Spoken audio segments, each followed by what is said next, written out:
Hello বন্ধুরা, welcome back to my channel. সবাইকে good morning. আর দেখে নাও, এরকম সকাল সকাল হালকা করে সেজে নিয়েছি।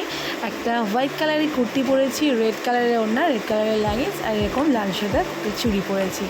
যেহেতু অনেক সকালবেলা পুজো দিয়েছিলাম, তাই জন্য হোটেলটা কিন্তু খুলেছিল না। তো তোমাদের দাদাভাই ওয়েট করছিল, হোটেল খুলে দিল, তারপর কিন্তু আমরা বেরালাম পুজো দিতে। আর ওদের আগেই আমরা বেরালাম, মানে আমি তোমাদের দাদাভাই, কারণ এবারে আমরা লাইন দিয়ে পুজো দেব।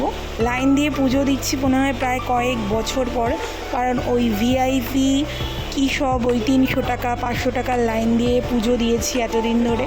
তো জানো তো, ঠিক স্যাটিসফ্যাকশান পেতাম না, কেমন যেন একটা লাগতো, মনে হতো ঘুষ দিচ্ছি। তো তোমাদের দাদাভাইকে বললাম আমি এবারে লাইন দিয়েই পুজো দেব, তোমরা যদি ভিআইপিতে দাও, আমি দেবো না। তো যাই হোক, সেইভাবে আমার কথা শুনেই সবাই রাজি হয়ে গেল। তো চলো দেখা যাক কী হয়।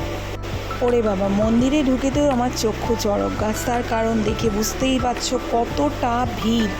মানে প্রচুর প্রচুর প্রচুর লাইন ছিল, তোমাদের জাস্ট বলে বোঝাতে পারবো না। কিন্তু কথায় বলে না, ইচ্ছা থাকলেই উপায় হয়। তো সেরকমই আমার যেহেতু ইচ্ছা হয়েছিল, আর মা কালী যদি চায় উপায় তো হবেই।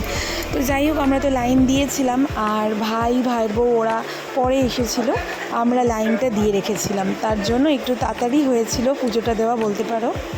যত ভিড় বাড়ছিল আমি তত তোমাদেরকে ভিডিওটা শেয়ার করার জন্য একটু ছোটো ছোটো ক্লিপ নিচ্ছিলাম। সেই কোথায় ছিলাম, কোন শেষে দাঁড়িয়েছিলাম, তো দেখতেই পাচ্ছ কতটা এগিয়ে এসেছি, আর সেটাও তো এই জন্য তোমাদের সাথে শেয়ার করলাম। আর জানো তো, এতটা জার্নি হয়েছিল যে তোমাদের দাদা ভাই একদম কাহিল হয়ে গেছিলো, বেচারা লাইনে বসে বসে ঘুমিয়েই পড়ছিল। কিন্তু একটা জিনিস আমার এত ভালো লেগেছে, সত্যি বলছি, তারাপীঠে পুজো দিতে একটুও কষ্ট হয়নি। এই যে আমরা যেখানে দাঁড়িয়ে আছি, এই যে ব্যারিকেডগুলো করা আছে, দেখো প্রত্যেকটা ব্যারিকেডে কিন্তু বসার জায়গা করা আছে। মানে লাইনটা এগাচ্ছে আর আমরা বসছি, লাইনটা এগাচ্ছে আর আমরা বসছি।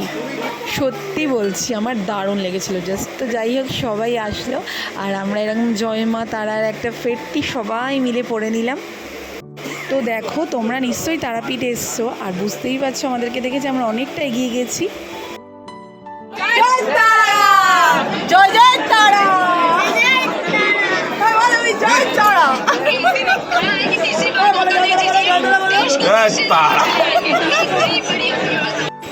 তো জানো তো, যখন ওই পুজো দিতে উঠছিলাম না, এখান থেকে ভিউটা বেশ ভালো হচ্ছিল মন্দিরের। তো ভাবলাম একটু তোমাদের সাথে শেয়ার করি, আর আমার মোবাইলেও থাকবে।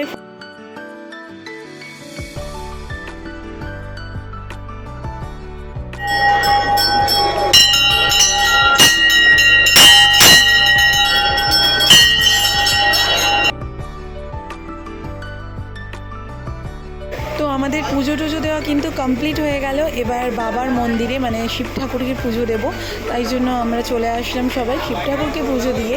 এখানে আমরা বসলাম একটু কিছুক্ষণের জন্য মায়ের মন্দিরটায়, বসে একটুখানি গল্প টল্প করছিলাম, কিছুক্ষণ সময় কাটাচ্ছিলাম। তো যেখানে আমরা বসছিলাম সেখান থেকে দেখছি মাকে দেখা যাচ্ছে, তাই একটু ভিডিওটাও করে নিলাম। আর কতটা ভিড়, মানে তোমাদেরকে আমি জাস্ট বলে বোঝাতে পারবো না। তারপর তোমাদের দাদা ভাই একটু বয়স্ক মানুষদেরকে, মানে আমরা যখনই আসি তখনই চেষ্টা করি যে একটু একটু যতটা পারি ওদেরকে দেওয়ার চেষ্টা করি, ওনাদেরকে মানে দিদাগুলোকে। তো এইটা কেউ খারাপভাবে নিও না, যেহেতু এটা ব্লগিং ভিডিও, সবটাই যতটা পারছি শেয়ার করছি তোমাদের সাথে। আমি এগুলো করতে এমনি বরাবরই খুব ভালোবাসি, সবটা কিন্তু ভিডিওতে আমি তুলে ধরি না বা সবসময় করি না। তো যাই হোক, পুজো টুজো দেওয়া হয়ে গেল, এবার চলে আসলাম ব্রেকফাস্ট করতে। ব্রেকফাস্টে আমরা নিয়েছিলাম এরকম গরম গরম লুচি, তরকারি আর মিষ্টি নিয়েছিলাম। আর সত্যি বলতে খুব ভালো বানিয়েছিল ওখানকার একটা নিরামিষ, মানে ওখানে তো সবই নিরামিষ। তো যাই হোক, ভালোই লাগলো, বেশ খাওয়া দাওয়া করলাম। ওরাও খাচ্ছিল, ওদেরও একটু ভিডিও ক্লিপস তোমাদের সাথে শেয়ার করলাম। তারপর খেয়ে নিলাম চা। চলে আসলাম, পুজো টুজো দেওয়া কমপ্লিট। আমাদের দাদাভাই এদিকে জামা ছাড়ছে, চেঞ্জ করে নিচ্ছে। তো চলো, ভিডিওটা এতটাই থাকলো, টাটা সবাইকে।